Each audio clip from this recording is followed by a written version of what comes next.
These are 5 levels to Roblox events. Level 1 being the worst, which are poor in quality, all the way to level 5, including the greatest Roblox events. Before we get to level 5, we need to start off at level 1. Starting off with the event, the Haunt. They're the worst events ever to be presented in Roblox, with many rewards being tied to premium items, which pretty much prioritize monetization over fun. A lot of the games felt very much like cash grabs and lacked the fun variant to Roblox. There was even bugs, there was technical issues, a lot of different things that even made the experience of the Haunt a lot more difficult. But a lot of the games having very super repetitive and recycled challenges and activities. The only positive that I can say slightly about this event is maybe the hub delivers a Halloween theme, but overall the games is by far the worst. But a lot of the games, including Slap Battle, just low effort games, probably games that I could make by myself. Like, this event just had no type of content, pretty much no real challenging quest. One of the quests that you have in the Haunt event, load up into any game and take screenshots. Like, that doesn't take like 20 seconds to do. But multiple events that Roblox have posted that are even more cash grabs and even more dull, these brain sponsored events that Roblox always hosts, going from events like the Ready Player 2 event, the Vans World event, the Chipotle Maze, Spotify Island, Walmart Land. A lot of these events prioritize sponsorship and branding rather than entertainment for the Roblox community, which obviously the primary goal is marketing, so gameplay could feel like an afterthought. But I noticed that these events exist mainly to promote something rather than to be generally fun. A lot of these events rely on simple tasks as collecting X items, click objects, and repeat. Easily the most boring concept to anything related to gaming. The rewards don't feel meaningful, so that doesn't really motivate me to even participate in the game, because it feels like I'm just getting promoted something and I'm not actually like playing. Like, for an example, the Chipotle event. Chipotle Maze event in Roblox did not only include every single issue that I just listed out, it also crashed Roblox for several hours. Just remind me so much of such an annoying time in Roblox. Literally, the game was crashed. No one could even play it because of this event. The event literally just had a maze with monsters. Literally, people just joined for free food. No one actually cared about this event, bro. Like, once the rewards ran out, man, all the interest for this event significantly flopped. But a step up from the worst possible type of events in Roblox, we're going to go ahead and move on to level 2. Level 2 pretty much includes all events that are on the bad side of events. Egg hunts. A lot of people love egg hunts due to the nostalgic feel that egg hunts did bring to Roblox. But me personally, egg hunts is by far one of the most overrated events in the game. Selection in these events always being pretty bad and just slightly above average at its best. All of the grinding that you have to put into the egg hunts with barely any great rewards. You have to play multiple games inside of the hatch and find eggs inside of the games that's in the hatch. Now, this event overall was by far one of the most trashiest rewarding events possible. The only really positive thing that I can say about the egg hunts is just the hubs. And even the hubs felt super empty and felt like it's just a lot of things missing inside of the hubs. Open lands and a lot of different areas that they could have added a lot more to. But the egg hunts is not nearly as bad as the Megaverse Champions, a large-scale month-long event in Roblox. The reason why this event is in level 2 is because the event had 180 different games involved, which pretty much had no theme to it. It sounds cool, but it caused a lot of problems. No consistency or story in the world. Each game felt random and disconnected, and it was hard to feel like one event. A lot of these games include pay-to-play and unfair advantage type of games. One of the biggest controversies literally was a required game that literally costed Roblox to play the game. Like, how are you gonna have an event and then have games in the event that cost Roblox to play the event? That's like paying money to get inside of a place and then having to pay money to leave the place. Like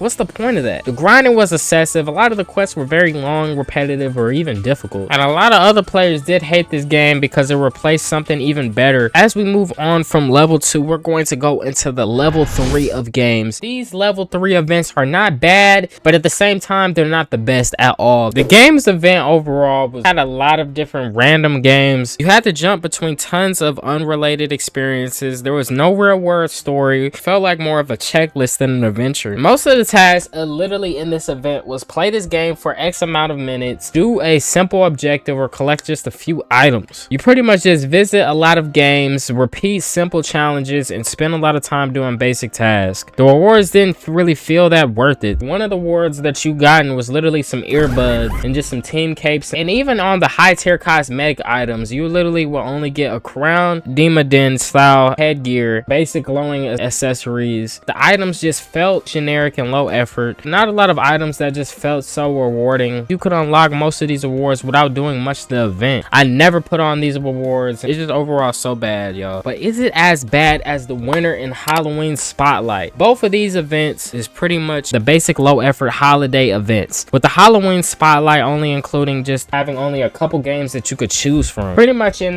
the winter spotlight, you have to collect. In the winter spotlight, your goal is to find at least 18 elite gold tokens. The games were pretty solid, as it included games like Heroes Backgrounds, Rivals, War Tycoon, Bed Wars, and plenty more. For getting 18 tokens in winter spotlight, you will get the elite Jolly Raft, and you will also get the elite Holly Raft as well. The games just had too much content in these events for it to be actually fun. Like the Halloween spotlight, for an example, only have 4 to 5 games that were actually even good. But one positive thing that I can say about the winter and the Halloween events, the hubs are absolutely amazing. Like the hubs are very, very great, especially the winter spotlight event. It just brings overall that great atmosphere. That's one positive thing that I can say. But a huge step up from level 3 is obviously level 4, which includes events like the Hunt, pretty much any Bloxy Awards events. The Hunt is an event where pretty much you travel across dozens to 100 plus different games, complete quests obviously, and earn tokens and badge. So each portal takes you to a different game. You complete a task and get a badge. The more badges that you get, the more rewards. What the rewards had was like wings, crowns, and tools. What people liked about this event is it brought back tons of games to explore. Some of the quests were actually creative. One of the problems that I can say about this event, the Hunt, jumping between tons of random games, no strong story connected world. It felt very all over the place and scattered instead of focused and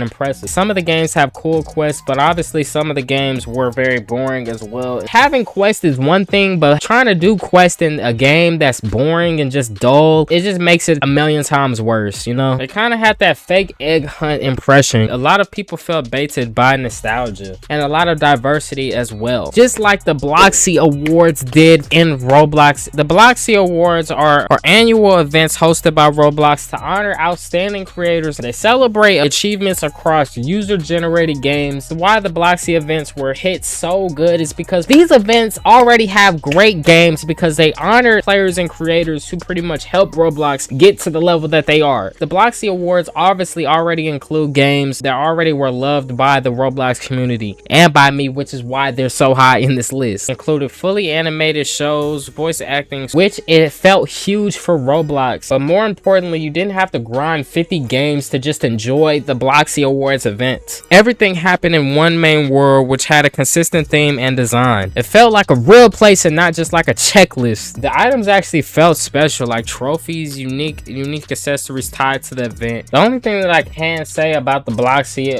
events, the events focus heavily on watching a ceremony rather than playing. The replay value of the Bloxy Award events was pretty low compared to the other events with ongoing challenges, but it could have been a little bit more gameplay kinda, which does kind of bring the Bloxy events down. But even better than all of the levels that I just listed, level 5, which includes Roblox concerts and the classic events. Roblox concerts was by far one of the best additions in Roblox, including Roblox events like the Weekend concert and the Lil Nas X concert, for an example. Both of those concerts applied interesting addition to Roblox. The Lil Nas X event were one of the first events that actually got me into Roblox. The Weekend event also included a lot of great high quality motions in Roblox. The Roblox concerts is by far one of the perfect things to add in Roblox, which is probably a controversial hot take, but I don't care, bro. I love the Roblox concerts. Moving on to the best event in Roblox, being the classic event. The classic event just brought back an OG version of Roblox, adding everything old about Roblox and showing what Roblox used to be like in the late 2000s and maybe early 2010s. It included old games, it included old graphics, even the cursor on the game showed the old cursor in Roblox. Just showcased the old nostalgic Roblox so greatly, brought back a new feeling to Roblox that a lot of players probably never even got to experience because they wasn't born yet. That's overall why the classic event is the highest level Roblox event. Let me know if you guys agree with overall with my list and showing the 5 levels of Roblox events, and let me know if you were to switch some of the events out and which events you want to put in each level in the the comments below. I appreciate y'all for watching. Make sure you guys hit that thumbs up and subscribe. And it's been for real, Kalil. You already know what's the deal. And I catch you guys in the next video, man. Peace out.